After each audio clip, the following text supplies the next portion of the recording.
Since boyhood, Toby Gard needed to be on the move. Growing up in a small ski town west of Denver, he was well known and well loved.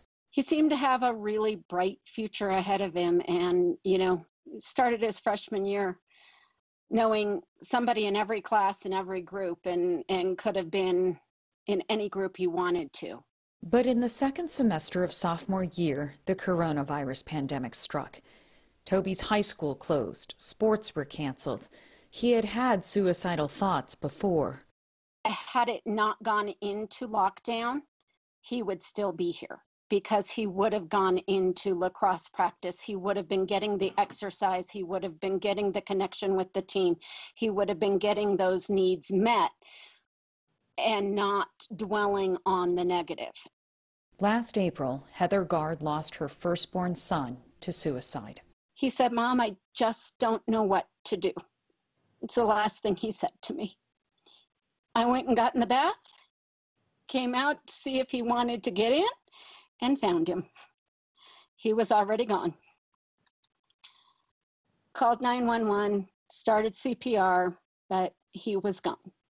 Experts are not yet drawing any direct lines between youth suicide and the pandemic, but they do say the pandemic has added stress to young people while taking away some important stress relief. We don't know about the impact yet of COVID-19 on kids and on the suicide rate, but we do know that there are some risk factors that are being exacerbated.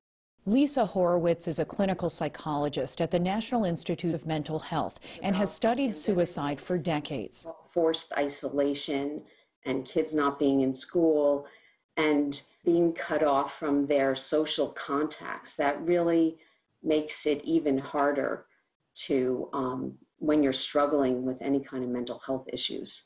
Prior to the pandemic, suicide was the second leading cause of death among people ages 10 to 24. For that same age group, the suicide rate increased by more than 50% between 2007 and 2017. Since the pandemic began, local officials around the country have reported more youth suicides. Certain youth are at even greater risk. It's really heartbreaking, I think is the word that I would use to describe the situations that young people find themselves in simply because of who they are. Tia Dole is the Chief Clinical Operations Officer at the Trevor Project, a suicide prevention and crisis intervention organization for LGBTQ young people. A lot of young people are now being pulled back into the home when they wouldn't normally be. It's much harder to keep secrets. And I think that that's actually been super stressful because in some ways you're putting yourself back in the closet, as it were, in order to maintain peace in the home. Before the pandemic, lesbian, gay, and bisexual teens were more than 3 times as likely to have suicidal thoughts than their heterosexual peers. Dole says being a member of a racial minority can also raise the risk of suicide. If you are a person who is in a community that is marginalized, you're going to experience more stressors than other people. The research shows that, young Black boys, for instance, are much more likely to complete suicide than other populations. For many young people, school is the only safe space. Our students are speaking out about this issue, that they are devastated by the loss of peers and friends. Superintendent Kathy Hoffman oversees Arizona's more than 2,000 public schools. Arizona's youth suicide rate has been consistently above the national average for years. Are you actually seeing data at this point to show whether the pandemic has increased the number of suicides in Arizona schools? It does seem that there is a slight increase in the number of youth suicides. As coronavirus cases have surged up and down, schools have bounced between opening and closing. Last week, Arizona Governor Doug Ducey ordered most schools to reopen to in-person learning by March 15th. But throughout the pandemic, Hoffman says she's been forced to thread a needle between containing COVID and addressing the needs of students. That's been made even harder by policies that prioritize businesses over schools. Experts have said that we should close bars and nightclubs before we close schools, and that's not the decision that's been made here in Arizona. Psychologist Lisa Horowitz says regardless of when schools reopen, children and parents can learn how to help prevent suicide. We teach them to read and to write and to do math and to do science.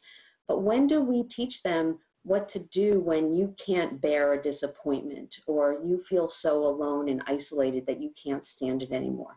So I think it's so taboo, and a lot of parents don't even want to say the word because they don't want to even plant that in the mind of their young child. I'm so glad you asked that, because that is the number one myth of suicide, is that talking to someone about suicide can put the idea in their head. The opposite is true. The best way to keep a teenager from killing themselves is to ask them directly, are you thinking of killing yourself? And then listen to the answer.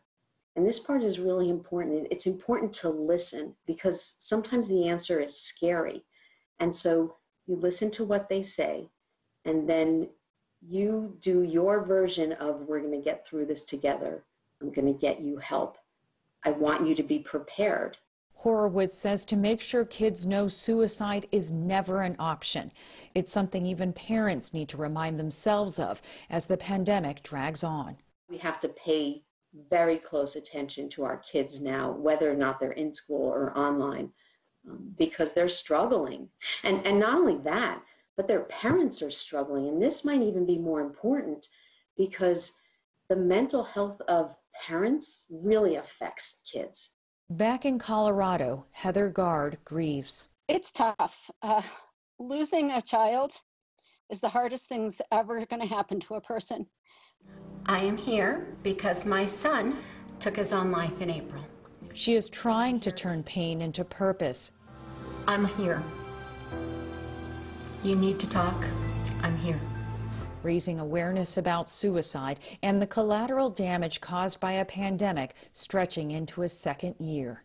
It makes me feel better knowing that it didn't mean nothing.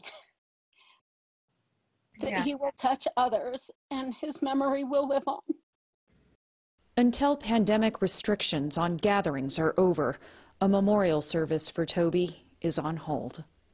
For the PBS NewsHour, I'm Stephanie Sy in Phoenix.